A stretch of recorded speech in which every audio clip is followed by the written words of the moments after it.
Câmara dos Deputados aprovou o texto do projeto de lei que altera a forma como o imposto sobre circulação de mercadorias e serviços, mais conhecido como ICMS, é calculado sobre os combustíveis.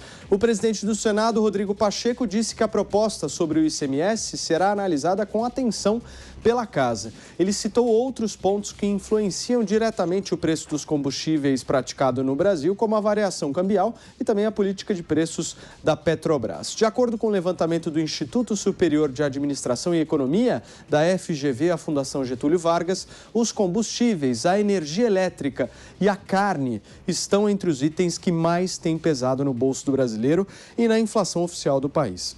O presidente da Câmara, deputado Arthur Lira, cobrou a Petrobras para conter a disparada dos preços dos combustíveis e também o gás de cozinha. Em uma entrevista a uma rádio evangélica de Recife, o presidente Jair Bolsonaro declarou que tem vontade de privatizar a estatal. E daqui a pouquinho a gente justamente vai ouvir o que o presidente Jair Bolsonaro falou nessa entrevista numa rádio do Recife. Constantino, a primeira pergunta é para você. Com essa regra aprovada no Congresso, o reajuste do ICMS, ele está baseado em uma média bianual do tributo, certo? Sendo assim, a gente já pode esperar um aumento aí para 2022? Paulo, eu acho que a mudança vai na direção certa. Eu não acho que faz sentido você ter o ICMS como um percentual do preço e o petróleo sobe da forma que subiu esse ano por vários fatores lá fora, né? E isso enche os cofres dos estados de dinheiro por conta disso. Então, eu acho que não faria um sentido. Mais de 40% do preço final pago pelo consumidor é imposto. Então, eu acho que caminha na direção certa. Botar um valor, um montante que seja fixo, em vez de você ter um percentual em cima do preço, e que possa ter também ali alguma coisa que retire um pouco a volatilidade, né? Tem uns projetos que eu acho que são interessantes, de você criar um fundo, né, para justamente poder retirar essa volatilidade e não ficar tão suscetível às oscilações diárias, semanais do preço do petróleo, mas tem que lembrar sempre que quando se faz isso tem que servir para os dois lados, né? Não pode ser só na hora que o preço está em alta. Quando o preço cai muito, você também tem que manter ele um pouco acima desse preço de mercado para poder justamente tirar a volatilidade, né? E ter recursos para compensar quando sobe muito e você não repassar tudo.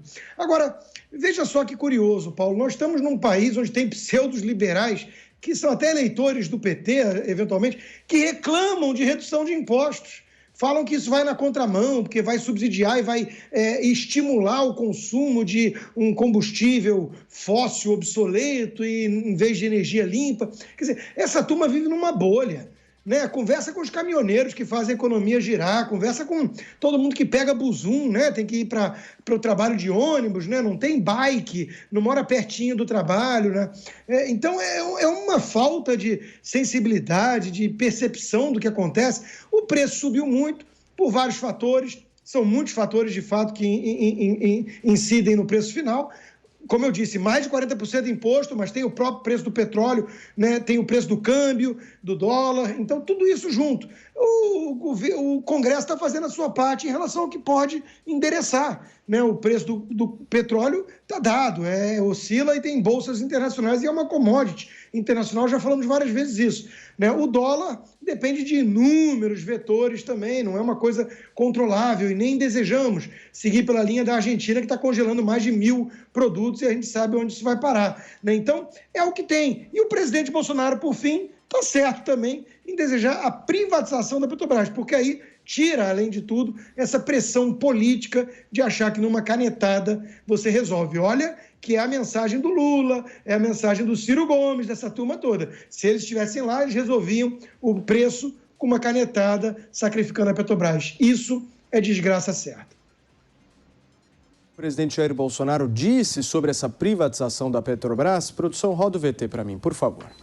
Agora, estamos fazendo a nossa parte. Não fugimos da nossa responsabilidade. Como você fala em gás de cozinha, está caro? Tá. Média R$120. Mas aqueles 13 quilos de gás que está no seu bojão, quando sai da Petrobras, está custando em média R$50. Pô, chega a 120, por que o 70 a mais? Aí tem o frete, aí tem a engarrafadora, e tem a margem de lucro do revendedor e tem o imposto estadual do seu governador, ICMS. Você sabe qual é o imposto federal no gás de cozinha? O meu imposto é 0. Eu zerei, foi março, abril, o imposto de gás de cozinha. Zerei e assim mesmo aumentou de preço. Essas verdades, Clarissa, é que dói para muita gente aí. É muito fácil.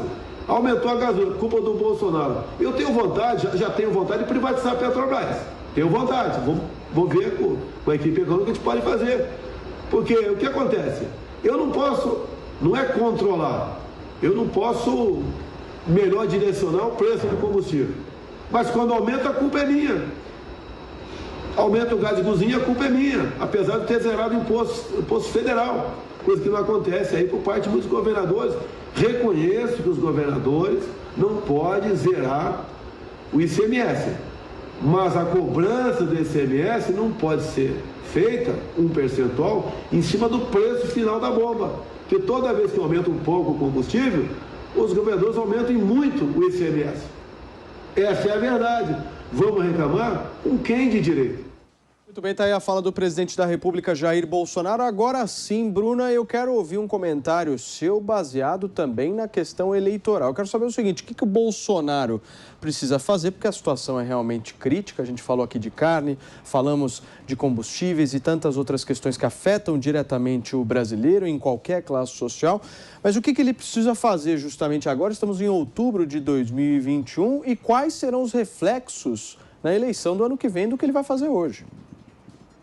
É uma boa pergunta, Paulo, porque de fato é a primeira coisa que passa na cabeça do eleitor brasileiro, né? Que está acostumadíssimo assim com uma alta margem de centralização e com decisões sempre partindo da União, né? E o que é uma coisa ruim para nós, porque o Brasil, para que ele ande de maneira mais correta, deveria se acontecer decisões descentralizadas, né? Nesse ponto, por exemplo, isso que o Congresso está fazendo, eu compreendo, tem um mérito e um demérito, né? O mérito é a simplificação na cobrança de um imposto que gera aí uma receita muito boa para os governadores, mas o demérito é que isso tem que ser feito de maneira centralizada, né? Ou seja, a partir da União. O correto seria que os próprios governos já tivessem proposto um tipo de simplificação do imposto desse tipo, que tivesse partido dos governos, né? Justamente porque no partido dos governos sobrou para quem? Sobrou para aquela instituição que representa justamente o povo brasileiro, que é o Congresso, que é a Câmara. A Câmara dos Deputados representa justamente o povo. E como todos os setores estão incomodados, coube algum... Você me perguntou, né? O que o Bolsonaro deve fazer? Algumas coisas não cabem ao presidente, né? Se ele como Constantino citou, ele poderia resolver, como Ciro resolveria, como Lula resolveria, como a Dilma resolveria na canetada, mas evidentemente isso contraria o pacto que ele tem com aqueles que cuidam da economia, que é um pacto que eles têm autonomia e eles que dão direcionamento. Eles disseram, não, a gente não vai interferir em preço de combustível. Ele respeita a equipe. Então, obviamente que não cabe a ele fazer, sobra ao Congresso, porque o Congresso representa a sociedade e tem a obrigação de, pelo menos, apresentar uma solução possível para reduzir um pouco o custo, uma vez que aqueles que poderiam fazer sua parte, que são os governadores, estão fazendo pouco caso da situação, estão ficando quietinhos, né? E todo mundo aí dizendo, eu li várias matérias sobre isso hoje, todo mundo dizendo, não, o ICMS não é culpado, mas quando você vai ver, você cobrar um percentual sobre o valor total é muito diferente de você cobrar um valor fixo sobre o litro. Dá uma diferença grande, sim, tá? E é claro que a composição de todos os preços, ela sempre vai interferir, mas já ajuda, né? E é uma pena que isso não tenha partido dos governos. E é uma pena que a gente sempre fique nessa lógica de perguntar, puxa vida, o que o presidente pode fazer? Isso tem a ver com a nossa tradição, né? Que gerou em nós esse hábito de esperar decisões da União. Quando, pelo tamanho do Brasil, pela extensão, pelas diferenças da nossa sociedade, apenas decisões descentralizadas poderiam realmente trazer os tipos de consequências mais saudáveis, né? Porque é evidente que o país não sofre nem igual em todas essas crises. Então, cabe aí, eu acho que é o Bolsonaro, nesse momento, fazer o que ele está fazendo, esclarecer qual é o papel de cada um e explicar por que ele não faz mais. Nesse caso, Paulo, ele está fazendo aquilo que está em suas mãos fazer. Agora, nesse caso, Serrão, essa história de privatização da Petrobras não é nova, né? Se a gente lembrar, na campanha de 2018, o próprio Bolsonaro falou disso, o Paulo Guedes, frequentemente no início do governo, falou disso, outros políticos falam nisso também, o próprio governador de São Paulo já está prometendo agora, em 2021, que nós estamos agora a privatizar a Petrobras se fosse eleito presidente da República. Esse tema não é novo. Eu quero saber de você o seguinte, meu caro Jorge Serrão. Dá para acreditar nessa história? Ter vontade significa colocar em execução? Exatamente. Esse é o tema que a gente tem que discutir com seriedade.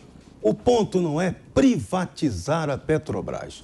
Quando a gente parte do discurso errado, vai chegar à conclusão equivocada. O que tem que acontecer com a Petrobras? Primeiro, a União tem que deixar de ser o acionista controlador dessa empresa. Já está claro que isso não é bom. O Petrolão, a falcatrua que ocorreu, mostrou que a parceria estatal aí só facilita corrupção e ineficiência. Então, a União deveria abrir o capital da Petrobras e sair fora desse papel dela de controladora. Isso seria um ponto 1. Mas antes disso acontecer, seria ideal que houvesse a entrada de concorrência no mercado. O nosso problema do combustível hoje é falta de concorrência para o refino no Brasil. O refino é praticamente um monopólio da Petrobras.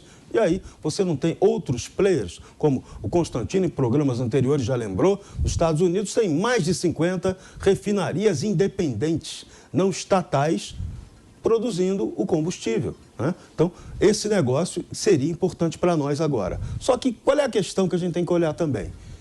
Até quanto tempo esse combustível fóssil vai ser a matriz que move o carro das pessoas? Na Europa, já estamos tendo a mudança total, quase, para o carro elétrico. Aqui no Brasil, tudo indica que vai demorar muito, né?